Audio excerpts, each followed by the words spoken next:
আসসালামু আলাইকুম ওয়া রাহমাতুল্লাহি ওয়া বারাকাতুহু।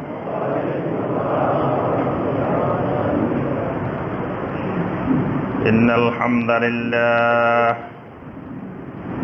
নাহমাদুহু ওয়া নাস্তাঈনুহু ওয়া নাস্তাগফিরুহু ওয়া নাউযু বিল্লাহি মিন শুরুরি আনফুসিনা ওয়া মিন সাইয়্যাতি আ'মালিনা। من يهده الله فلا مضل له ومن يضلل فلا هادي له وأشهد أن لا إله إلا الله وحده لا شريك له وأشهد أن محمدا عبده ورسوله. يا أيها الذين آمنوا اتقوا الله حق تقاته ولا تموتن إلا وأنتم مسلمون. يا أيها الناس اتقوا ربكم الذي خلقكم من نفس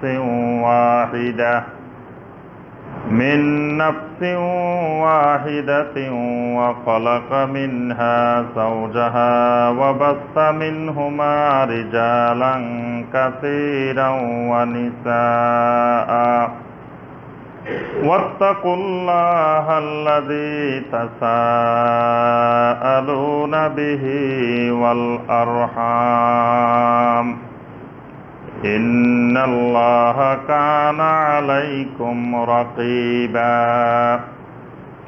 يا أيها الذين آمنوا اتقوا الله وقولوا قولا سديدا يصلح لكم أعمالكم ويغفر لكم ذنوبكم ومن يطع الله ورسوله فقد فاز فوزا عظيما. اللهم صل على محمد وعلى آل محمد كما صليت على إبراهيم وعلى آل إبراهيم إنك حميد مجيد. اللهم بارك على محمد وعلى آل محمد كما باركت على إبراهيم وعلى آل إبراهيم إنك حميد مجيد. সম্মানিত উলামায়ে কেরাম, দূরের এবং কাছের সম্মানিত দ্বীনী ভাই এবং বোনেরা, আল্লাহ রাব্বুল আলামিনের দরবারে কোটি কোটি শুকরিয়া যে মহান রাব্বুল আলামিন আমাদেরকে 1440 হিজরি সনের 14ই রবিউল আউয়াল তারিখে সলাতুল জুমুআ আদায় এবং খুতবাতুল জুমুআ শোনার উদ্দেশ্যে আল্লাহ রাব্বুল আলামিনের পবিত্র গড় মসজিদে উপস্থিত হওয়ার পরে কোরআনে কারীম এবং হাদিস নববী সাল্লাল্লাহু আলাইহি ওয়াসাল্লাম থেকে আল্লাহ রাব্বুল আলামিনের দ্বীন সম্পর্কে কিছু কথাবার্তা বলার এবং শোনার তৌফিক দিয়েছেন, সেই মহান রাব্বুল আলামিনের শুকর আদায় করি, সকলে বলি আলহামদুলিল্লাহ। সম্মানিত মুসল্লিয়ানে কেরাম, আমরা ইতিপূর্বে খুতবাগুলোতে একটি ধারাবাহিক বিষয়ের উপরে আলোচনা করেছি। যে বিষয়টি ছিল, কি বিষয় ছিল? মাশাআল্লাহ, সবার মনে আছে। এটা ছিল আল আহাদিস আল মাউদুআ আল মুরাব্বাজাত ফি বাংলাদেশ। বাংলাদেশে বহুল প্রচলিত 100টি জাল হাদিস। বাংলাদেশে কি জাল হাদিসের সংখ্যা শুধু 100টা? হাজার হাজার জাল হাদিসের অভাব নাই। জাল হাদিস প্রত্যেক বাড়িতে বাড়িতে তৈরি হয়, প্রত্যেক গ্রামে গ্রামে তৈরি হয়, মানে সব জায়গায় তৈরি হয়। এগুলো চা দোকানে তৈরি হয়, তারপরে আপনার বিভিন্ন জায়গায় মানুষ যখন একত্রিত হয়, বাসের মধ্যে তৈরি হয়, ট্রেনের মধ্যে তৈরি হয়। জাল হাদিস সব জায়গায় তৈরি হয় বাংলাদেশে। এর জন্য হাজার হাজার অগণিত জাল হাদিস। আমরা শুধু এই দেশের মুসলিম উম্মাকে, ভাই বোনদেরকে সতর্ক করার জন্য শুধুমাত্র 100টা জাল হাদিস আমরা 10টি পর্বে 10টি খুতবায় আলোচনা করেছি। বাকিগুলো এই 100টা যদি কোনো ভাই বুঝেন, ইনশাআল্লাহ তার ব্রেন খুলে যাবে। আর যে কোনো সময় আমাদেরকে আপনার যারা শোষণ করে, যারা আমাদেরকে ব্যবহার করে, তো ব্যবহার করতে হলে মানুষকে আগে ব্রেনে তালা লাগায় রাখতে হয়। তালা লাগায় না রাখলে মানুষ মানুষের গোলামি করে না। এক গোলাম আরেক গোলামের গোলামি করে না। দেখবেন এক গরু আরেক গরুর হুকুম মানে না, এক ছাগল আরেক ছাগলের হুকুম মানে না। কিন্তু মানুষ এমন একটা জাতি যেটা এক গোলাম আরেক গোলামের সেজদাও করে, এক গোলাম আরেক গোলামের জন্য মানত করে, এক গোলাম আরেক গোলামের জন্য অনেক আবাদত করে। কারণ এই আবাদত করতে হলে ওই যারা বুদ্ধিমান, যারা চালাক, এরা কি করে, মানুষের ব্রেনের মধ্যে, মাথার মধ্যে তালা মারে রাখে, ব্রেনটা খুলতে দেয় না। তো তালা মারা থাকার কারণে এখন প্রথমেই আপনাদেরকে বলে দেওয়া হলো যে খাতায় বুজুর্গান গ্রেপ্তান খাতাস, খবরদার আমি বুজুর্গ, সুতরাং আমি যা বলবো আপনার বুঝে আসুক আর না আসুক, আপনি খালি সুবহানাল্লাহ কইবেন, আলহামদুলিল্লাহ কইবেন, আল্লাহু আকবার কইবেন, বেশক কইবেন, বাস।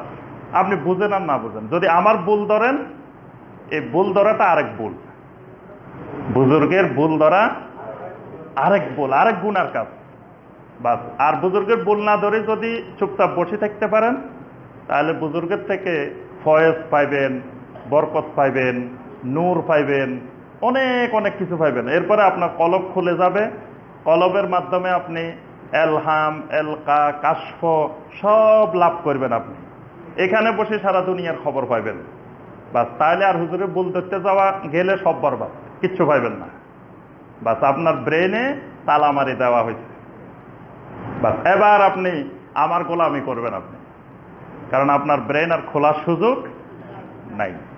আলহামদুলিল্লাহ আমরা চেষ্টা করতেছি এই গোলামি থেকে মুক্ত করে ব্রেনটা খুলে দেওয়ার জন্য। খুলে দিলে এই 100টা জাল হাদিস যিনি বুঝবেন ভালো করে, তিনি আলহামদুলিল্লাহ বাকিগুলো এই সূত্র দিয়ে উনি বের করে ফেলতে পারবেন। উনি শুনলেই বুঝতে পারবেন যে এটা কি আসলে হাদিস নাকি বানানো কথা নাকি মিথ্যা কথা।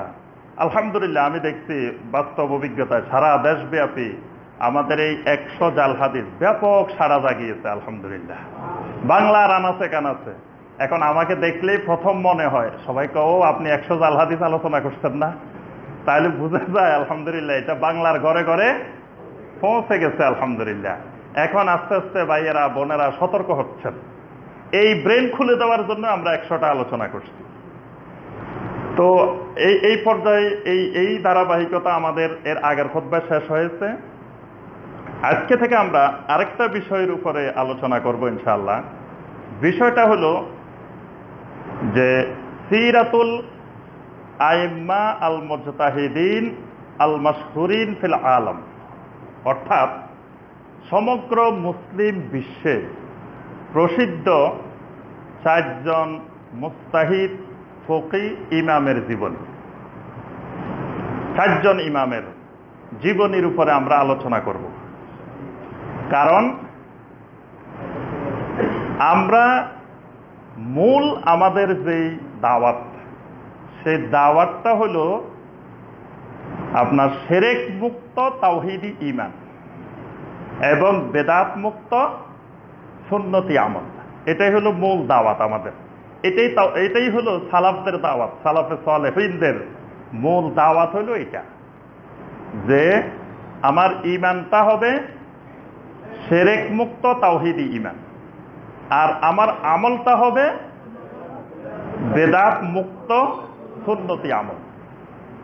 তাহলে এই দুটাই হলো মেইন আমাদের দাওয়াত, মেইন কাজ। এবং আমরা আলহামদুলিল্লাহ সারা দুনিয়াতে যেখানে কথা বলি আমরা এই দুইটার বিরুদ্ধে কথা বলি, শিরকের বিরুদ্ধে, বেদাতের বিরুদ্ধে, তাওহীদের পক্ষে, সুন্নতের পক্ষে। এই জন্য আমরা কোনো আলেম ওলামার বিপক্ষে না, কোনো পীর মাশায়েখের বিরুদ্ধে না, কোনো দলের বিরুদ্ধে না। আমরা বিরুদ্ধে হলাম দুটা জিনিসের, শিরক আর বেদাত। শিরক যেখানে আছে, যার মধ্যে আছে, সেখানে আমরা নাই। বেদাত যেখানে আছে সেখানে নাই। যেখানে তাওহীদ আছে, সুন্নত আছে, আমরাও সেখানে। উনি কে এটা দেখার বিষয় না, কোন দল, কোন ফেরকা, কোন পীর, কোন মাশায়েখ, এটা আমাদের কাছে মুখ্য বিষয়। আমাদের কাছে এখানে তাওহীদ আছে কিনা, সুন্নত আছে কিনা, এটা আমরা দেখব। আর শিরক থাকলে, বেদাত থাকলে আমরা নাই। তাহলে আমাদের দাওয়াত হলো শিরক বেদাতের বিরুদ্ধে, তাওহীদ সুন্নতের পক্ষে। তাহলে আমাদের উপাধিটা হওয়া দরকার কি বলেন তো দেখি? আমাদেরকে যদি কেউ গালি দিতে চায়, যদি কেউ খারাপ বলতে চায়, তাহলে আমাদের উপাধি দেওয়া উচিত যে লা শিরকি লা বেদাতি, যে এরা শিরকের সাথে কোনো আপোষ করে না, এরা বেদাতের সাথে কোনো আপোষ করে না, এরা শিরক বিরোধী, বেদাত বিরোধী। তাহলে আমাদের উপাধি হবে লা শিরকি লা বেদাতি, তাওহীদি সুন্নতি। এরা হবে লা শিরকি লা বেদাত। কিন্তু আজ পর্যন্ত কোনো ভাইয়ের পক্ষ থেকে, কোনো জায়গা থেকে এই লকবটা এখনো পাইনি। কেউ বলে না যে এরা লা শিরকি লা বেদাতি, বলে কি লা মাযহাবি। অথচ আজ পর্যন্ত আমরা কোনো জায়গায় মাযহাবের বিরুদ্ধে, আইম্মাদের বিরুদ্ধে, আইম্মায়ে কেরামের বিরুদ্ধে একটা কথাও বলিনি। বরং সবসময় এই আইম্মায়ে কেরামদেরকে আমরা সবচেয়ে বেশি সম্মানের দৃষ্টিতে দেখি। এবং আমাদের দেশে যারা ইমামদের নাম বিক্রি করে খায়, যারা ইমামের নামে নিজেরা দিন বানায়, তারা ইমাম আবু হানিফা রাহিমাহুল্লাহকে শুধুমাত্র ফিকহের ইমাম মনে করে, আকীদার ইমাম মনে করে না। কিন্তু আমরা ইমাম আবু হানিফা রাহমাতুল্লাহ আলাইহিকে আকীদারও ইমাম মনে করি, ফিকহেরও ইমাম মনে করি। ইমাম আবু হানিফা রাহমাতুল্লাহ আলাইহির আকীদায় আমরা বিশ্বাসী। তাহলে ওনাদের চেয়ে আবু হানিফা রাহমাতুল্লাহ আলাইহিকে আমরা সবচেয়ে বেশি মানি। কিন্তু তারপরেও আমাদের উপাধি হচ্ছে কি, আমরা নাকি মাযহাব মানি না, মাযহাব বিরোধী। আস্তাগফিরুল্লাহ। মাযহাবের বিরুদ্ধে আমাদের দাওয়াত না, মাযহাবের সাথে আমাদের কোনো বিরোধ নাই, কোনো সংঘর্ষ নাই। ফিকহি মাসালা মাসাইল নিয়ে বিতর্কে জড়ানো, এটা আমাদের দাওয়াত না। আমাদের দাওয়াত হলো শিরক মুক্ত তাওহীদি ঈমান, বেদাত মুক্ত সুন্নতি আমল। আমাদের মাযহাব মুক্ত ফিকহি মাসালা, মাযহাব মুক্ত আমল, এটা আমাদের দাওয়াত না। তো তাহলে আমাদেরকে লা শিরকি লা বেদাতি না বলে লা মাযহাবি কেন বলে? এটা বলার কারণ আছে। এই উপমহাদেশে যখন ইংরেজ বিরোধী আন্দোলন শুরু হয়, ইংরেজ বিরোধী আন্দোলনটা করছে কারা বলেন তো দেখি? এই দেশে প্রথম ইংরেজ বিরোধী আন্দোলন কারা শুরু করে? ওলামায়ে কেরাম। সর্বপ্রথম শাহ ওলিউল্লাহ মুহাদ্দিসে দেহলভী রহমতুল্লাহ আলাইহি ইংরেজ বিরোধী আন্দোলন শুরু করছেন। তারপরে উনার ছেলে শাহ আব্দুল আজিজ মুহাদ্দিসে দেহলভী রাহিমাহুল্লাহ, তারপরে সৈয়দ আহমদ শহীদ রাহিমাহুল্লাহ। এইরকম যুগে যুগে ওলামায়ে কেরাম এখানে ইংরেজ বিরোধী আন্দোলন করছেন। এখন ইংরেজরা চিন্তা করলো যে এই মানুষগুলাকে মুসলমানদের থেকে বিচ্ছিন্ন করতে হবে। যেই হুজুরগুলা, যে আলেম ওলামাগুলা ইংরেজ বিরোধী কথা বলে, ইংরেজ বিরোধী আন্দোলন করে, এদেরকে সাধারণ জনতা থেকে, আম জনতা থেকে বিচ্ছিন্ন করতে হবে। তো বিচ্ছিন্ন করার কৌশল কি? জনগণকে যদি যাই বলে যে ভাইরা শুনেন, এই মানুষগুলো ইংরেজ বিরোধী আন্দোলন করতেছে, সুতরাং আপনারা এদের কথা শুনিয়েন না, এইটা কি খাইব মানুষ? এটা কিন্তু খাবে না। তখন এদের জনপ্রিয়তা আরো বেড়ে যাবে, মানুষ এদের দিকে অগ্রসর হবে, কারণ সাধারণ জনগণ তো ইংরেজ বিরোধী। তো তখন তারা সুন্দর একটা কৌশল নেই। কৌশলটা কি? ওই ইংরেজদের আমলে সৌদি আরবে ইসলামী বিপ্লব হয়েছে, তাওহীদি বিপ্লব। সেই বিপ্লবের মূল চিন্তাধারাটা ছিল ইমাম মুহাম্মদ বিন আব্দুল ওয়াহাব রাহিমাহুল্লাহ। তো তখন তারা গবেষণা করে রিসার্চ করে নিয়ে আসলো যে এদেরকে আমজনতা থেকে দূর করার একটা সুন্দর কৌশল আছে, সেটা হলো এদের নাম দিয়ে দিতে হবে ওহাবি। এই ওহাবিটা, কারণ তখন সারা দুনিয়া ব্যাপী, তখন তো এরকম মিডিয়ার উৎকর্ষতা ছিল না, তখন যে মিডিয়াগুলো ছিল এই মিডিয়াগুলো ওহাবিদেরকে এত খারাপ, এত নেগেটিভ দৃষ্টিতে সারা দুনিয়াতে প্রচার করতেছিল যে এরা সাহাবীদের কবর ভাঙ্গি ফেলছে, এরা মাজার ভাঙ্গি ফেলছে, এরা চার মাযহাবকে একত্রিত করে এক মাযহাব বানাইছে, এদের বিরুদ্ধে খালি দোষ আর দোষ, এরা এত খারাপ। আম মুসলিম জনতা তাদের বিরুদ্ধে খেপে আছে। বাস এখন এদেরকে যদি বলা হয়, এই যে বাংলাদেশে দেখতেছেন শাহ ওলিউল্লাহ মুহাদ্দিসে দেহলভী, শাহ আব্দুল আজিজ দেহলভী, তারপরে সৈয়দ আহমদ বেরলভী, এই ওলামা যারা দেখতেছেন এরা ওহাবি। ইংরেজরা এই কৌশল অবলম্বন করে, আম জনতা তখন তাদের কথা আর শুনবে না, কবে যে ওহাবি, ওহাবির কথা শোনা যাবে না। আসলে তারা ওহাবিও না, কিছুই না, মূল হলো তারা ইংরেজদের বিরুদ্ধে কথা বলে। এই জন্য এখন আমরা কথা বলি শিরকের বিরুদ্ধে, বেদাতের বিরুদ্ধে। এখন যদি সবাই যদি যাই বলে ভাই শুনেন এইসব আলেমদের কথা শুনিয়েন না, এরা শিরকের বিরুদ্ধে কথা বলে, বেদাতের বিরুদ্ধে কথা বলে, বাংলাদেশে একজন মুসলমান পাইবেন যিনি শিরকের পক্ষে, বেদাতের পক্ষে, এরকম মুসলমান আছে। তারা আবার দলে দলে আমাদের দিকে চলে আসবে, কবে না এই আলেম দরকার, আমরাও শিরকের বিরুদ্ধে, আমরাও বেদাতের বিরুদ্ধে। এই দেশের সমস্ত মুসলমান তখন আমাদের এই মুখী হয়ে যাবে, মদিনার ইসলামের মুখী হয়ে যাবে, ওলামায়ে মদিনাকে ফলো করা শুরু করবে, কারণ সবাই শিরকের বিরুদ্ধে, বেদাতের বিরুদ্ধে। এখন সুন্দর একটা হেকমা, সুন্দর একটা কৌশল যে এদেরকে জনগণ থেকে বিচ্ছিন্ন করতে হবে, জনগণ যাতে এদের কথা না শুনে, কারণ এদের কথা শুনলে বাংলার জমিন থেকে শিরক উচ্ছেদ হয়ে যাবে, বেদাত উচ্ছেদ হয়ে যাবে। তো সুন্দর কৌশলটা কি? এরা লা মাযহাবী। কারণ এই দেশে যুগ যুগ ধরে এই দেশের মুসলিম হানাফি মাযহাব অনুসরণ করে আসতেছে। ইমাম আবু হানিফা রহমতুল্লাহ আলাইহিকে তারা সম্মানের দৃষ্টিতে দেখেন। এই ফিকহি মাসালা মাসাইল আমাদের হাজার হাজার মাদ্রাসায় পড়ানো হচ্ছে, কিতাবে পড়ানো হচ্ছে। যখন সাধারণ জনগণকে বোঝানো যাবে যে ভাইয়েরা শুনেন, এই মানুষগুলো কিন্তু হানাফি মাযহাব ধ্বংস করে দিচ্ছে, এই মানুষগুলো মাযহাব বিরোধী, তখন আমজনতা এদের থেকে বিচ্ছিন্ন হয়ে যাবে। এই কৌশলে মানে বলা হয় লা মাযহাবী, লা শিরকি, লা বেদাতি বলা হয় না। এবার জিনিসটা বুঝতে পারছেন? তো এই জন্য আমি বলি যে প্রথমে সারা দুনিয়াতে, এটা যুগে যুগে, এই আদম আলাইহিস সালাম থেকে পর্যন্ত একটা আল্লাহর সুন্নাত, সুন্নাতুল্লাহ, সেটা হলো প্রথমে অপপ্রচার বিজয়ী হয়, পরবর্তীতে হক বিজয়ী হয়। কারণ অপপ্রচারকারীর সংখ্যা থাকে বেশি আর হক প্রচারকারীর সংখ্যা থাকে কম। তো কম মানুষ সবার কাছে দাওয়াত পৌঁছাতে পারে না। আজকে আলহামদুলিল্লাহ মিডিয়ার যুগ হওয়ার কারণে তো অনেক দাওয়াত আলহামদুলিল্লাহ পৌঁছানো যায়, কিন্তু মিডিয়ার যুগ না হইলে 20 জন, 50 জন, 100 জন আলেমে কতটুকু শিরক বেদাতের বিরুদ্ধে দাওয়াত পৌঁছাতে পারতেন? তাহলে আল্লাহ সুবহানাহু ওয়া তাআলা কি করেন? প্রথমে অপপ্রচারের মাধ্যমে সব মানুষের কাছে দাওয়াত পৌঁছায় দেওয়া হয়। তো যেমন নবী সাল্লাল্লাহু আলাইহি ওয়াসাল্লামের বিরুদ্ধে যে পাগল, কবি, জাদুকর, গণক, বিভিন্ন উপাধি, তারা সবাই কিন্তু জানে আসলে এরা পাগলও না, গণকও না, মুহাম্মদ সাল্লাল্লাহু আলাইহি ওয়াসাল্লাম জাদুকরও না, কিছু না। এটা কিন্তু তারা দিনের মতো স্পষ্ট, কিন্তু তারপরে অপপ্রচার চালাইছে। চালানোর পরে সারা দুনিয়াতে পৌঁছে গেছে যে মক্কাতে এক পাগল আসছে, নাম মুহাম্মদ সাল্লাল্লাহু আলাইহি ওয়াসাল্লাম। বাস সবাই হজে আসছে, যাওয়ার সময় আরে মিয়া বসরার পাগল দেখছো, ইরাকের পাগল দেখছো, বাগদাদের পাগল দেখছো, কুফার পাগল দেখছো, মক্কার পাগল দেখে যাও না। তখন লোকেরা দলে দলে মক্কার পাগলটা দেখতে আসে। দেখতে এসে আলহামদুলিল্লাহ তাওহীদের পতাকা তলে এসে গেছে, তাওহীদের বাণী পেয়ে গেছে আলহামদুলিল্লাহ। তাহলে প্রথমে অপপ্রচার বিজয়ী হয়, পরবর্তীতে হক বিজয়ী হয়। ঠিক একইভাবে এই শিরক বেদাত বিরোধী দাওয়াত, এইটা প্রথমে অপপ্রচারটা এখন আলহামদুলিল্লাহ বিজয়ী হয়ে গেছে। টেকনাফ থেকে তেতুলিয়া এক বাক্যে সবাই এখন চিনে যে বাংলাদেশে লা মাযহাবী বাইরেছে। এটা কিন্তু সবাই জানে। গ্রামের যে লোকটা লেখাপড়া জানে না, সেও জানে যে লা মাযহাবী। আচ্ছা, এরপরে এখন এদের সবার মনে উৎসুক যে লা মাযহাবীটা কি রকম দেখা দরকার।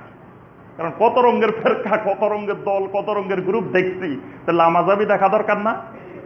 এখন জনগণ, আম জনতা যদি শুনে যে অমুক জায়গায় আজকে এক লামাজাবি হুজুর আসবো, মানুষ দলে দলে যায়। লামাজাবি দেখা দরকার। লামাজাবি সিং কয়টা, লামাজাবি চেহারা সুরত কিরকম, মানে নতুন স্বপ্নের এক জিনিস লামাজাবি। মানে এমন ভাবে মানুষের কাছে অদ্ভুত ভাবে পৌঁছছে যে লামাজাবি মানি এদের থেকে খারাপ মানুষ বাংলাদেশে আর নাই। এদের ইমানও নাই, এরা কাফের, এরা মুশরিক, এরা মুনাফেক, এরা ইহুদির দালাল, এরা খ্রিস্টানের দালাল, অনেক কিছু এরা। তো মানুষ কয় এগুলোর একটু দেখি না, খারাপ মানুষ এগুলা দেখতে আসে, দলে দলে আসে, ওই মক্কার পাগল দেখার মতো আসি। আলহামদুলিল্লাহ, এখন আমাদের কাজ হলো যারা শিরক বিদআতের বিরুদ্ধে দাওয়াত দিই, মানুষের কাছে কনসেপ্ট ক্লিয়ার করা যায়, স্পষ্ট করা যে আসলে আমরা মাযহাব বিরোধী না, আমরা হইলাম শিরক বিরোধী, বিদআত বিরোধী। কিন্তু আপনাদের কাছে আগে কথাটা পৌঁছে গেছে যে আমরা মাযহাব বিরোধী, যাতে আমাদের কথা আপনারা না শুনেন। এই জন্য আমাদের এখন দরকার যে এই আইম্মায়ে কেরামদের জীবনী মানুষের সামনে তুলে ধরা। আইম্মায়ে কেরামেরা আমাদেরকে কি বলছেন আর আমরা কোথায় আছি, আইম্মায়ে কেরামের সাথে আমাদের সম্পর্ক কতটুকু। এসব ইমামদের নাম বিক্রি করে করে দুনিয়ার শিরক চালু করতেছি, বিদআত চালু করতেছি, নামটা লাগাই দিতেছি হানাফি। অথচ আবু হানিফা রাহমাতুল্লাহ আলাইহি এগুলা ধারে কাছেও ছিলেন না। আবু হানিফা রাহমাতুল্লাহ আলাইহির পীর সাহেব কে ছিলেন বলেন দেখি আপনারা? আবু হানিফা রাহমাতুল্লাহ আলাইহির কোন পীর সাহেব ছিলেন? আবু হানিফা রাহমাতুল্লাহ আলাইহির মুরিদ কারা, খলিফা কারা কারা? তাহলে বোঝা যায় আবু হানিফা রাহমাতুল্লাহ আলাইহি কখনো পীর মুরিদি করছেন? তা হানাফি মাযহাবের অনুসারী হলে উনি পীর মুরিদি করেন কিভাবে? আবু হানিফা রাহমাতুল্লাহ আলাইহির সাথে মিল নেই। আবু হানিফা রাহমাতুল্লাহ আলাইহি তিনি সবসময় সহিহ হাদিসকে অগ্রাধিকার দিতেন। তিনি তার মত, এক একটা মত কতবার পাল্টাইছেন। জীবনের প্রথম দিকে একরকম ফতোয়া দিচ্ছেন, শেষ দিকে এসে আর এক রকম মতামত দিচ্ছেন। কারণ কি? তিনি গবেষণা করে দেখছেন যে এই হাদিসটা সহি, সবসময় সহি হাদিসকে তিনি অগ্রাধিকার দিতেন। এবং তিনি ইন্তেকালের পূর্বে বলে গেছেন যে এরপরে তোমরা এর থেকে সহি হাদিস পাইলে আমার কথাকে ছুড়ে ফেলে দিয়ে সহি হাদিসকে অনুসরণ করবা। তাহলে এটাই আবু হানিফা রাহমাতুল্লাহ আলাইহির মাযহাব, যারা সহি হাদিস ফলো করবে, এটা আবু হানিফা রাহমাতুল্লাহ আলাইহির মাযহাব। কিন্তু এখন দেখা যায় সহি হাদিস পাওয়ার পরেও সহি হাদিসের থেকে ইমামের কথাকে অগ্রাধিকার। তাহলে এখানে আমরা তো আবু হানিফা রাহমাতুল্লাহ আলাইহির মাযহাব থেকে দূরে সরে গেছি। এই জন্য এই বিষয়গুলো আমাদেরকে খুব ভালো করে জানা দরকার। আমরা আবু হানিফা রাহমাতুল্লাহ আলাইহির জীবনী আলোচনা করব 3টা খুতবা, আর 3 ইমামের জীবনী আলোচনা করব 3টা খুতবায়। মোট 6টা খুতবা আমরা ইনশাআল্লাহ এই বিষয়ের উপরে আলোচনা করব। আজকে প্রথম খুতবা সিরাতুল ইমাম আবি হানিফা রাহিমাহুল্লাহ, যে ইমাম আবু হানিফা রাহমাতুল্লাহ আলাইহির জীবনী। আমরা ইমাম আবু হানিফা রাহমাতুল্লাহ আলাইহির জীবনীকে 3 ভাগে আলোচনা করব। আজকে আলোচনা করব তার ব্যক্তিগত জীবন, তার জন্ম বৃত্তান্ত, তার লেখাপড়া, তার ওস্তাদ কারা, তার ছাত্র কারা, তার ইলমি দক্ষতা, এগুলো নিয়ে আমরা আজকের খুতবা আলোচনা করব। পরবর্তী আরেকটা খুতবা আলোচনা করব তার বিরুদ্ধে অনেকগুলা অভিযোগের বড় বড় মুহাদ্দিসরা অভিযোগ দিয়েছেন, সেই অভিযোগগুলো কি ছিল এবং অভিযোগের ব্যাপারে উলামায়ে কেরামদের মতামত। আর আরেকটা খুতবা আমরা আলোচনা করব যে হানাফি মাযহাবের যুগে যুগে বড় বড় ফকিহ যারা ছিলেন, তারা হানাফি মাযহাব অনুসরণের ক্ষেত্রে কি ফলো করতেন, কিভাবে হানাফি মাযহাব মেনে চলতেন। এই 3টা বিষয় আমরা আবু হানিফা রাহমাতুল্লাহ আলাইহির জীবনের সাথে আলোচনা করব। আর 3 ইমামের সংক্ষিপ্তভাবে আমরা 3টা খুতবায় আলোচনা করব ইনশাআল্লাহ। তা আজকে ইমাম আবু হানিফা রাহমাতুল্লাহ আলাইহির জীবনের প্রথম পর্ব। ইমাম আবু হানিফা রাহমাতুল্লাহ আলাইহি জন্মগ্রহণ করেন 80 হিজরিতে, ইন্তেকাল করেন 150 হিজরিতে। এই যুগটা খায়রুল কুরুনের একটা যুগ, মানে তিনি তাবেঈদের যুগে জন্মগ্রহণ করেছেন। তো নবী সাল্লাল্লাহু আলাইহি ওয়াসাল্লাম বলছেন খায়রুল কুরুনে কারনি সুম্মাল্লাযিনা ইয়ালুনাহুম সুম্মাল্লাযিনা ইয়ালুনাহুম, যে সর্বশ্রেষ্ঠ যুগ আমার যুগ, মানে আমার সাহাবীদের যুগ, তারপরের যুগ তাবেঈনদের যুগ, তারপরে তাবেঈনদের যুগ। তাহলে উনি তাবেঈনদের যুগের ওই শ্রেষ্ঠ যুগের সোনালী যুগের মানুষ। এই জন্য শাইখুল ইসলাম ইমাম ইবনে তাইমিয়া রাহিমাহুল্লাহ সুন্দর একটা কথা বলছেন। তিনি বলছেন ইমাম আবু হানিফা রাহমাতুল্লাহ আলাইহির ব্যাপারে যদি কেউ খারাপ মন্তব্য করে, তাকে গালিগালাজ করে, তাকে খারাপ কিছু বলে, তো সে পুরা উম্মতকেই গালিগালাজ করলো, পুরা উম্মতকেই সেই ধ্বংসের মুখে ফেলে দিল। কারণ ইমাম আবু হানিফা রহমতুল্লাহ আলাইহি তাবেঈনদের যুগের মানুষ। তো সুতরাং ওই যুগের মানুষকে ইমাম আবু হানিফা রহমতুল্লাহ আলাইহির ইমামতকে অস্বীকার করা, তার অর্থ হইল তিনি যেই যুগের মানুষ, তাবেঈনদের যুগের, সেই যুগের তাবেঈনেরা, তাবেঈনেরা তার প্রসিদ্ধি, তার ইমামতকে গ্রহণ করে নিছেন। ওই যুগে তো আরো শত শত আলেম ছিল, তারা তো এত প্রসিদ্ধি অর্জন করেন নাই, তারা তো ইমাম উপাধি পান নাই। তিনি ইমাম উপাধি পাইছেন যাদের থেকে, যারা তাকে ইমাম হিসাবে গ্রহণ করছেন, তারা ওই সোনালী যুগের মানুষ, তাবেঈন, তাবেঈন। তাহলে ওই যুগের মানুষদের ব্যাপারে যদি আমাদের সন্দেহ থাকে, তা আমাদের ইমানেই সন্দেহ আসবে। কারণ সমস্ত হাদিস, সমস্ত দিন আমরা ওই 3 যুগের সোনালী যুগের মানুষগুলোর মাধ্যমে পেয়েছি। এই জন্য ইমাম আবু হানিফা রহমতুল্লাহ আলাইহির ইমামত ইমাম যাহাবী রহমতুল্লাহ আলাইহি আরো সুন্দর করে বলছেন। ইমাম যাহাবী রহমতুল্লাহ আলাইহি বলতেছেন, দিনকে প্রমাণ করার জন্য যদি দলিল দরকার হয়, মানে এখন যে দিন, আমি বললাম যে ভাই এখন কিন্তু আজকে শুক্রবার, এখন দিনের বেলা, তা আপনারা বললেন যে হুজুর তার দলিল দেন, এখন যে দিন আপনি পাইছেন কই? এরকম যদি বলেন যে এখন দলিল দেন, এখন যে দিন দলিল দেওয়া লাগবে, এটা দলিলের দরকার নেই। কারণ এখন দিন আমরা তাকাইলেই দেখতেছি, সূর্য দেখতেছি, আলো দেখতেছি, সবে দেখতেছি। তো ইমাম যাহাবী রহমতুল্লাহ আলাইহি বলতেছেন, ইমাম আবু হানিফা রহমতুল্লাহ আলাইহি যে ইমাম, তার ইমামতের জন্য যদি কেউ দলিল চায়, তো বুঝতে হবে তার মাথায় কোনো আকল নেই। মানে ইমাম আবু হানিফা রহমতুল্লাহ আলাইহির ইমামতের জন্য দলিলের দরকার নেই। ইমাম আবু হানিফা রহমতুল্লাহ আলাইহি ইমাম আবু হানিফা, তিনি তাবেঈ যুগের মানুষ।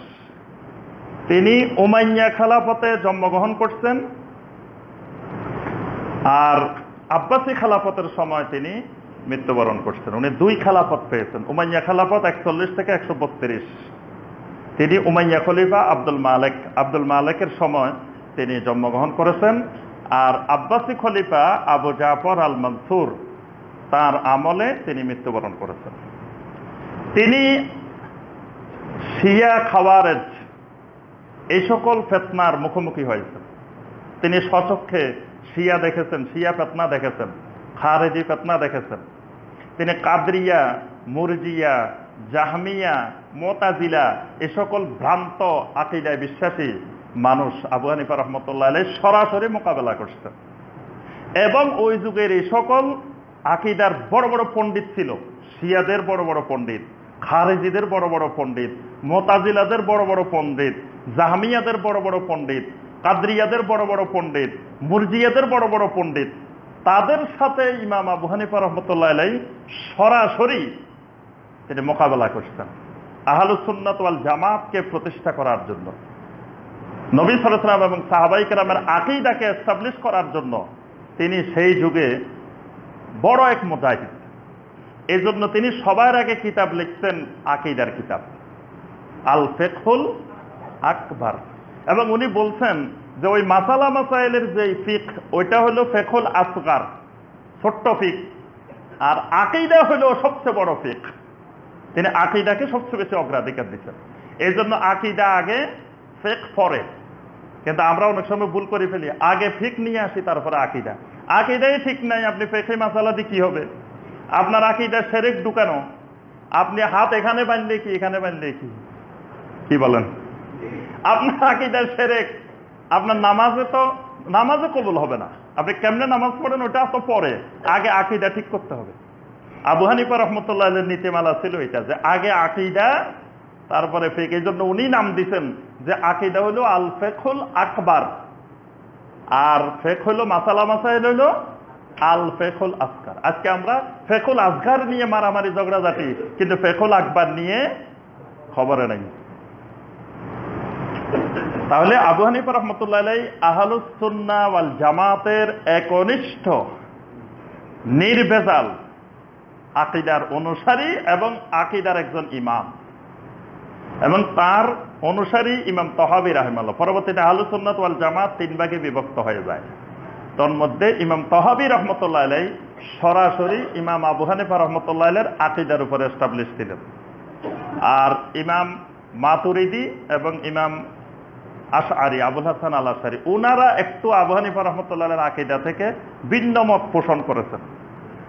তা আমাদের এই উপমহাদেশে ওই আশায়রা এবং মাতুরিদিয়া এই দুই ইমামের মতটা, আকীদার মতটা বেশি প্রসার হচ্ছে। তহাবী রহমতুল্লাহ এর মতামত আকীদা বেশি প্রসার হয় নাই। আরব বিশ্বের দিকে ইমাম তহাবী রহমতুল্লাহ এর আকীদাটাই বেশি প্রসার হচ্ছে। এই জন্য তাদের আকীদার সাথে আমাদের আকীদার কিছু কিছু পার্থক্য দেখা যায়। আরব দেশের একজন মুসলিম আর উপমহাদেশের একজন মুসলিম, দুইজনের মধ্যে কিছু কিছু আকীদায় গরমিল দেখা যায়, অথচ তারাও সুন্নি আমরাও সুন্নি, তারাও আহলুস সুন্নাত ওয়াল জামাত আমরাও আহলুস সুন্নাত ওয়াল জামাত। পার্থক্যের কারণ হলো ওই যে আশায়রা মাতুরিদিয়া আকীদা আমাদের এদিকে বেশি বিস্তার লাভ করছে, তাহাবিয়ার আকীদা বেশি বিস্তার লাভ করে নাই। তাহাবিয়ার আকীদাটা ওই আরব অঞ্চলে বিস্তার লাভ করছে। এই জন্য ইমাম আবু হানিফা রাহমাতুল্লাহ এর আকীদা আরবে বেশি বিস্তার লাভ করছে, আমাদের এদিকে কম বিস্তার লাভ করছে। আমাদের এদিকে আবু হানিফা রাহমাতুল্লাহ এর ফিকহ বেশি বিস্তার লাভ করছে, ওইদিকে আবু হানিফা রাহমাতুল্লাহ এর ফিকহটা কম বিস্তার লাভ করছে। মানে ফিকহটা এদিকে বেশি আসছে, ফিকহে আসগারটা, কিন্তু আকীদাটা আবু হানিফা রাহমাতুল্লাহ এর ওইদিকেই বেশি বিস্তার লাভ করছে। আচ্ছা, এরপরে আসি আবু হানিফা রাহমাতুল্লাহ এর নাম হলো আবু হানিফা নোমান ইবনে সাবেত। তিনি পারস্য বংশোদ্ভূত। তার দাদা আলী রাদিয়াল্লাহু তাআলা আনহুর সাথে দেখা হয়েছিল। তার বাবা সাবেত রাহিমাহুল্লাহ, তিনি আলী রাদিয়াল্লাহু তাআলা আনহুর সাথে দেখা করছিলেন এবং তার বংশের জন্য দোয়া চেয়েছিলেন। আলী রাদিয়াল্লাহু তাআলা আনহু দোয়া করছিলেন। এই জন্য আবু হানিফা রাহমাতুল্লাহ এর নাতি সবসময় বলতেন যে আমরা আলী রাদিয়াল্লাহু তাআলা আনহুর দোয়ার ফসল। সুবহানাল্লাহ। মানে আমরা আলী রাদিয়াল্লাহু তাআলা আনহু আমাদের বংশের জন্য দোয়া করতেন, এই জন্য আমাদের বংশে এত বড় বড় ইমাম, এত বড় বড় ওলামায়ে কেরাম জন্মগ্রহণ করেছেন। ইমাম আবু হানিফা রাহমাতুল্লাহ আলাইহির শিক্ষা জীবন, তিনি কোরআনে কারিমের 7 জন প্রসিদ্ধ কারি আছে যারা আপনার এলমে কারাত, কোরআনে কারিমকে 7 ভাবে তেলাওয়াত করা যায়। এবং একদিন আমাদের মসজিদে দেখছেন না যে 7 কারির কোরআন তেলাওয়াত। তো এই 7 পদ্ধতির একজন অন্যতম কারি হলো ইমাম আসেম রাহিমাহুল্লাহ। তিনি ইমাম আসেম রহমতুল্লাহ এর কাছে সরাসরি লেখাপড়া করতেন ইমাম আবু হানিফা রহমতুল্লাহ। তো তিনি যেই যুগে ছিলেন সেই যুগে কয়েকজন সাহাবী জীবিত ছিলেন। সাহাবায়ে কেরামের সর্বশেষ সময় ছিল 110 হিজরি। নবী সাল্লাল্লাহু আলাইহি ওয়াসাল্লাম ইন্তেকালের আগে বলছিলেন যে আমার সাহাবীরা পৃথিবীতে 100 বছর জীবিত থাকবে। সুবহানাল্লাহ। তো সর্বশেষ নবী সাল্লাল্লাহু আলাইহি ওয়াসাল্লাম ইন্তেকাল করছেন 11 হিজরিতে। আর নবী সাল্লাল্লাহু আলাইহি ওয়াসাল্লামের সর্বশেষ সাহাবী, ওনার নাম হলো আবু তুফাইল আমির ইবনে ওয়াসিলা রাদিয়াল্লাহু তাআলা আনহু। তিনি মক্কা মুকাররমায় 110 হিজরিতে ইন্তেকাল করেছেন। নবী সাল্লাল্লাহু আলাইহি ওয়াসাল্লামের ভবিষ্যৎবাণী অনুযায়ী 100 বছর সাহাবীরা জীবিত ছিলেন। তাহলে আবু হানিফা রাহমাতুল্লাহ আলাইহির জন্ম হলো 80 হিজরিতে। তাহলে আরো 30 বছর কিন্তু সাহাবায়ে কেরাম পৃথিবীতে বেঁচে ছিলেন। তবে সমস্যা হলো, মানে এই যে সাহাবীরা ছিলেন ঠিক আছে, কিন্তু সাহাবীদের সাথে আবু হানিফা রাহমাতুল্লাহ আলাইহির দেখা হয়েছে কিনা, লেখাপড়া শিখতেন কিনা, হাদিস বর্ণনা করতেন কিনা, এটা নিয়ে ইখতিলাফ আছে। কেউ কেউ বলছেন যে না, সাহাবীরা জীবিত ছিলেন কিন্তু কোনো সাহাবীর সাথে তার কখনো দেখা হয় নাই। আর কেউ কেউ বলছেন যে না, 2-1 সাহাবীর সাথে তার দেখা হয়েছে। তো আল্লাহু আ'লামু বিস-সাওয়াব, আল্লাহ রাব্বুল আলামিন সঠিক জিনিস জানেন। সাহাবীদের সাথে দেখা হইলেও আমাদের কোনো অসুবিধা নাই, দেখা না হইলেও অসুবিধা নাই। উনি সোনালী যুগের মানুষ, মানে ওনার শ্রেষ্ঠত্ব প্রমাণ করার জন্য মিথ্যার আশ্রয় নেওয়া লাগবে না। সূর্যকে প্রমাণ করার জন্য আপনার মিথ্যার আশ্রয় নেওয়া লাগে না, সূর্য উঠলে এমনি দেখা যায়। আবু হানিফা রাহমাতুল্লাহ আলাইহির শ্রেষ্ঠত্ব প্রমাণ করার জন্য মিথ্যা কাহিনীর আশ্রয় নেওয়ার দরকার নেই। একসময় 4 মাযহাবের 4 ইমামকে নিয়ে 4 মাযহাবের গ্রুপের মধ্যে দলাদলি, মারামারি, ঝগড়াঝাটি হইতো, কঠিন আকারে হয়েছে মাঝখান দিয়ে তুর্কি আমলে। এবং সেখানে মক্কা মুকাররমায় 4টা মুসল্লা কায়েম করা হয়েছে। এক মাযহাবের লোক আরেক মাযহাবের লোকের পিছনে নামাজ পড়তো না, 4 বার জামাত হইতো প্রত্যেক ওয়াক্তে।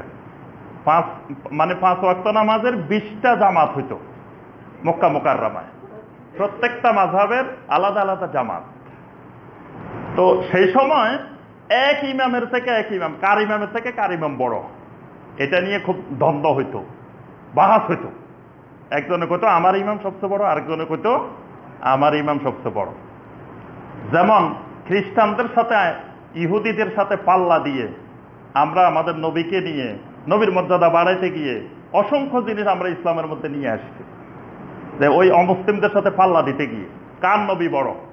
খ্রিস্টানেরা বলতেছে আমাদের নবী ইবনুল্লাহ, মানে খ্রিস্টানেরা চিন্তা করছে এর থেকে আর উপরে কেউ নিতে পারবে না, কারণ আল্লাহর ছেলে, আল্লাহ তো আর বানাইতে পারবে না রাসূলকে, তা আল্লাহর ছেলে পর্যন্ত নিয়ে গেছে, তাহলে এর থেকে উপরে আর কে নিতে পারবো?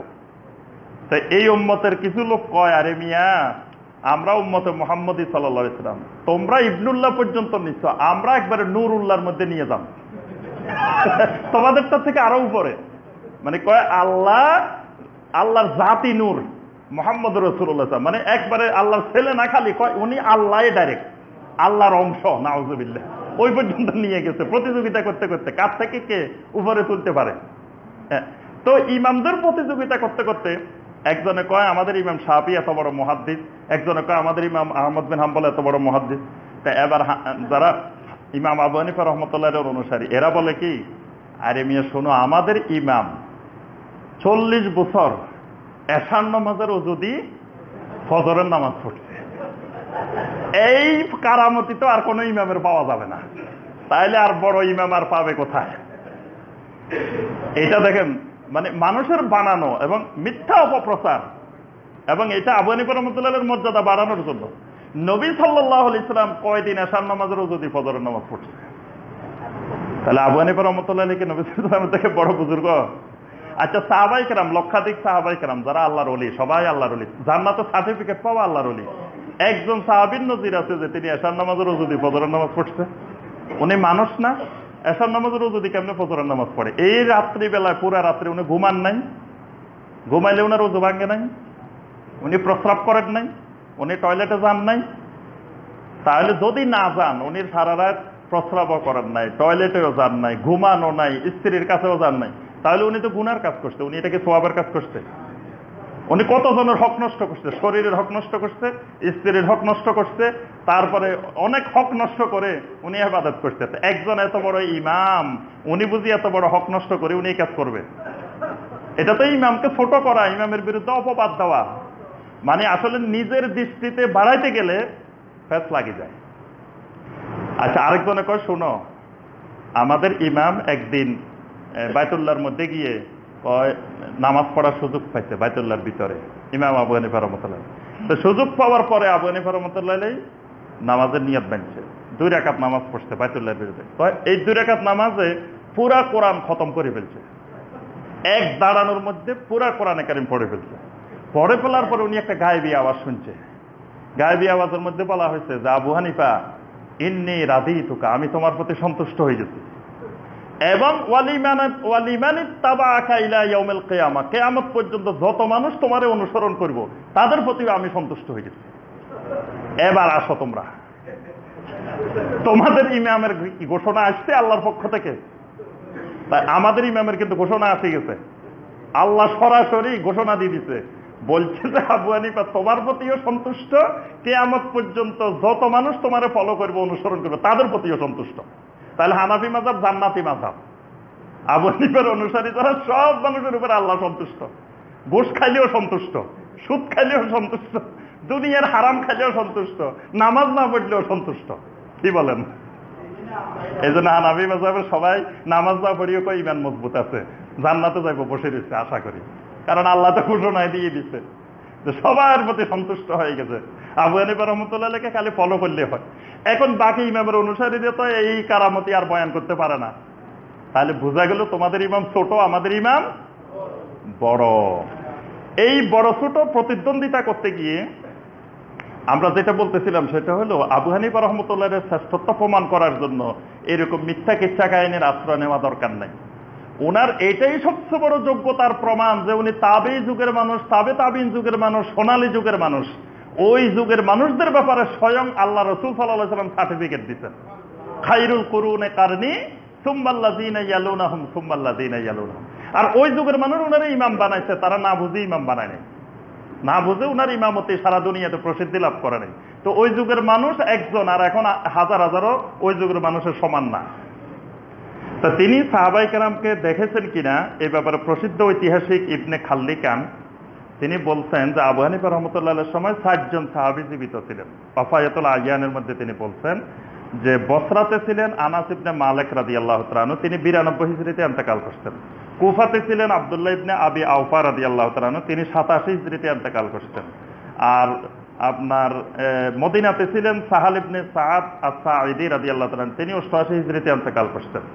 আর মক্কাতে ছিলেন আবু তুফাইল আমির ইবনে ওয়াসালা রাদিয়াল্লাহু তাআলা আনহু, তিনি 110 হিজরিতে ইন্তেকাল করছেন। তবে ইবনে খাল্লিকান বলতেছেন ওয়ালাম ইউলকি আহাদাম মিনহুম ওয়ালা আখাযানা, তিনি এই 60 জনের একজনের সাথেও দেখা হয় নাই এবং তিনি এদের থেকে কোনো হাদিসও কখনো গ্রহণ করেন নাই। তবে তার সাথীরা অনেকে বলতেন, যে তার অনুসারীরা বলতেন যে তিনি সাহাবীর সাথে দেখা হয়েছে।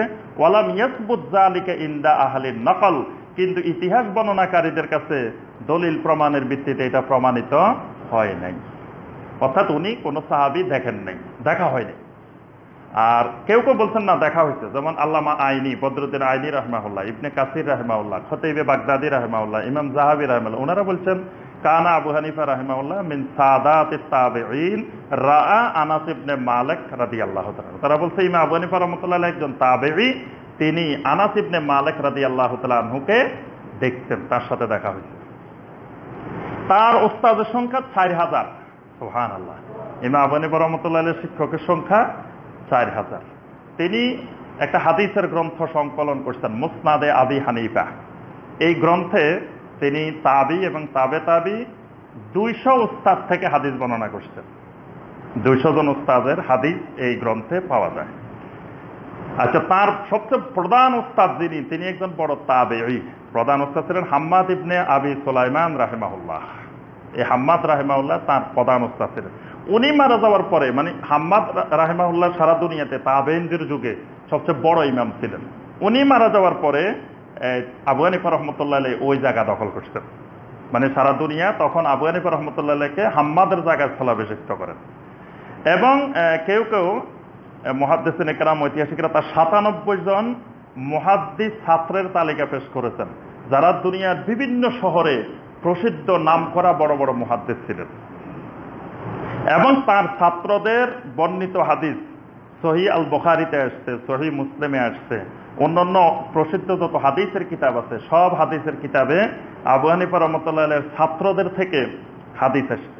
এবং এরা সবাই কুফা, বসরা, খোরাসান, বাগদাদ বিভিন্ন এলাকায় তারা কাজীর দায়িত্ব পালন করেছেন। এবং সবচেয়ে বড় তার ছাত্র ছিল ইমাম আবু ইউসুফ রহমতুল্লাহ আলাইহি, এবং তিনি আব্বাসী আমলে প্রধান বিচারপতি ছিলেন, আব্বাসী খেলাফতে।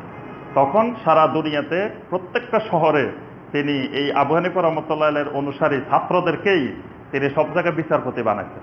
এই জন্য আবু হানিফা রহমতুল্লাহ আলাইহির ফিকহি মতামতগুলো বেশি বিস্তার লাভ করছে সারা দুনিয়াতে। আল্লামা আইনি রাহমাহুল্লাহ 260 জন তার হাদিস এবং ফিকহের ছাত্রের নাম তিনি উল্লেখ করেছেন, বড় বড় নাম করা প্রসিদ্ধ ছাত্র। তাহলে বোঝা যায় তার শিক্ষক যেমন ছিল বড় বড় প্রসিদ্ধ মুহাদ্দিস ওলামায়ে কেরাম, ছাত্রও ছিল এরকম।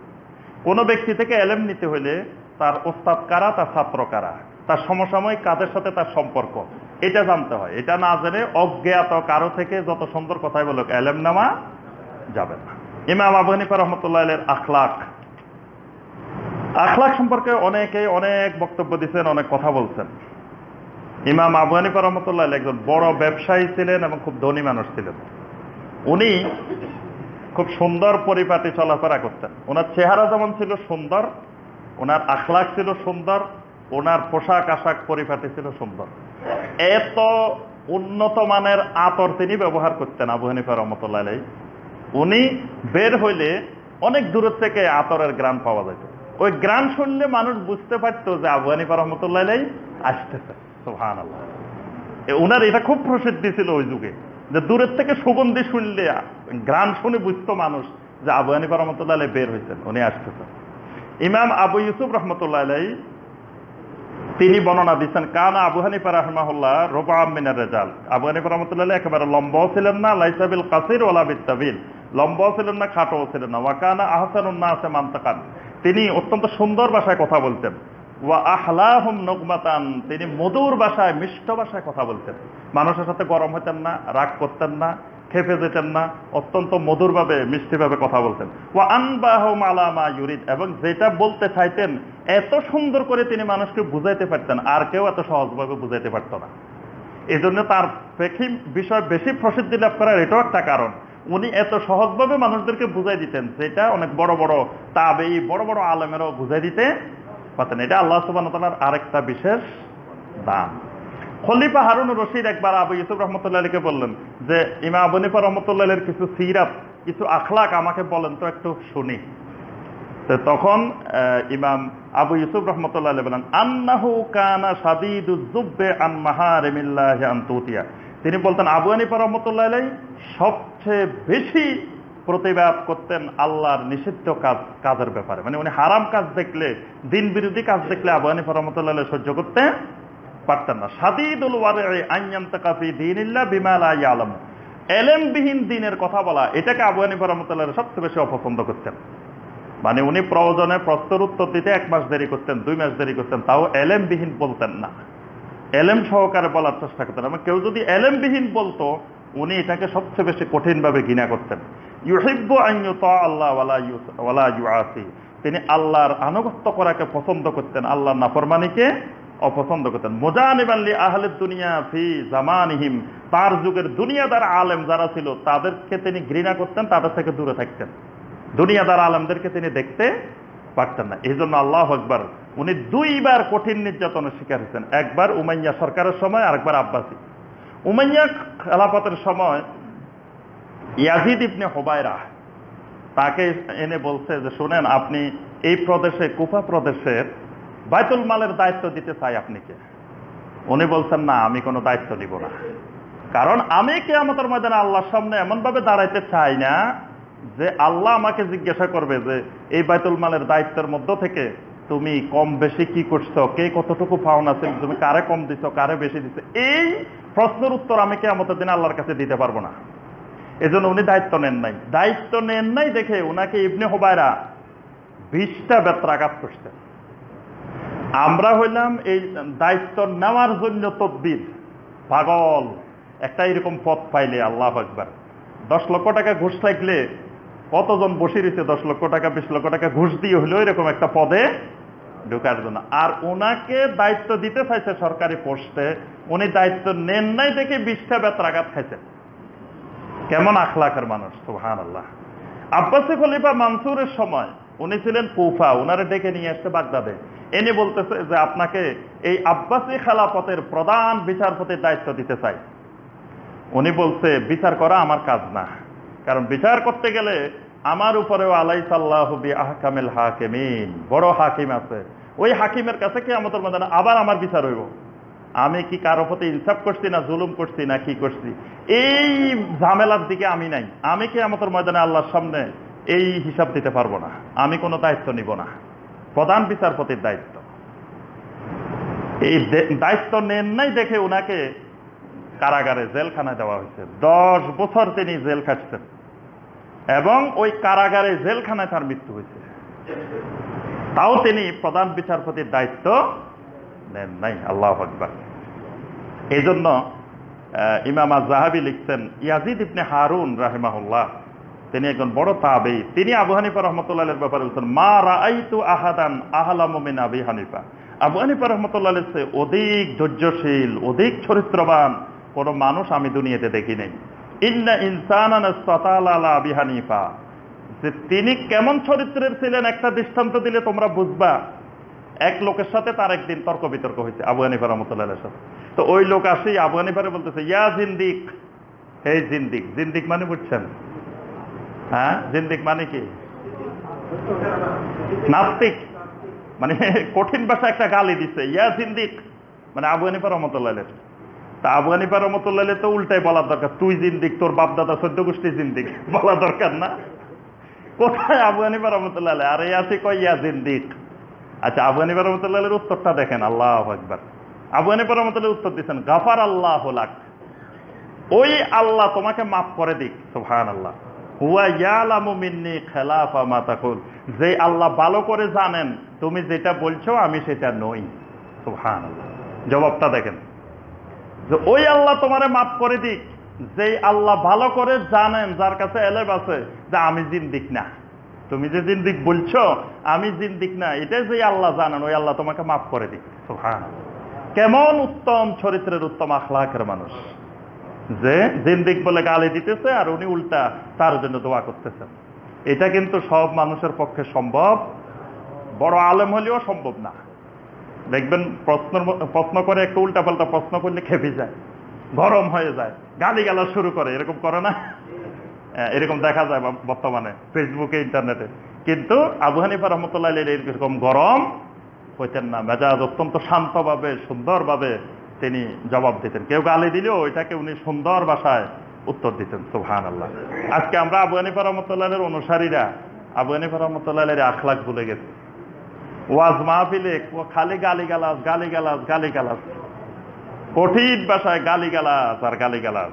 অথচ আবু হানিফা রহমতুল্লাহ আলাইহিকে ওই যুগের কি সব মানুষ আবু হানিফা রহমতুল্লাহ আলাইহিকে অনুসরণ করতেন? সব মানুষ করতেন না, কিছু মানুষ তাকে অনুসরণ করতেন, কিছু মানুষ করতেন না। যারা আবু হানিফা রহমতুল্লাহ আলাইহিকে অনুসরণ করতো না, উনি কি তাদেরকে কাফের ফতোয়া দিচ্ছে, গালিগালাজ করতেন যে আমারে না মানলে সব কাফের, সব দিন থেকে বাইরে গেছে, এই কথা বলতেন? আবু হানিফা রহমতুল্লাহ আলাইহির আখলাক থেকে অনেক দূরে সরে গেছে।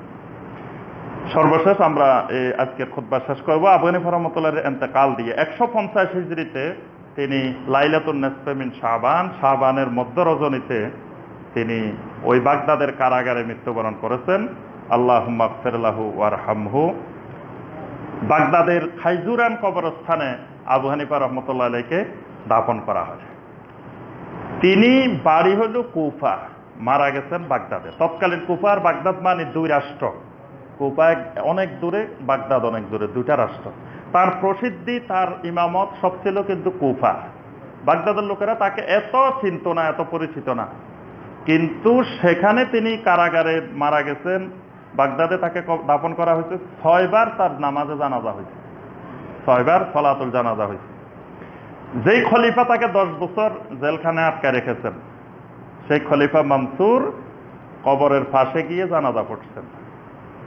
এবং তিনি মারা যাওয়ার পরে 20 দিন পর্যন্ত লোকেরা তার কবরের পাশে জানাজা পড়ছে।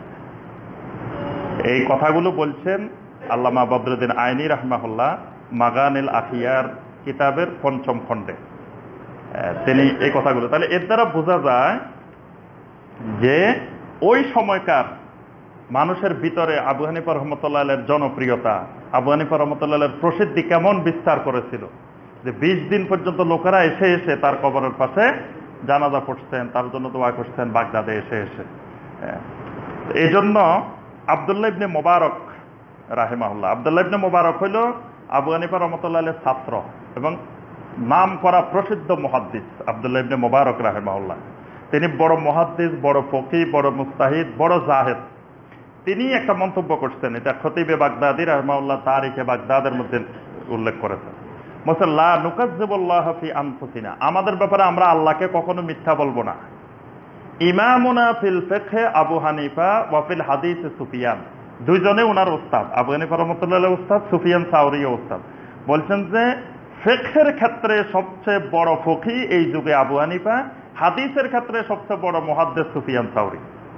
ফাইজা ইত্তাফাকা লা উবালি বিমান খালাফাহুমা, যদি আবু হানিফা রহমতুল্লাহ আর সুফিয়ান সাউরি রহমতুল্লাহ দুইজনে এক হয়ে যান, তাহলে আর আমরা দুনিয়ার কোনো কিছুকে পরোয়া করি না।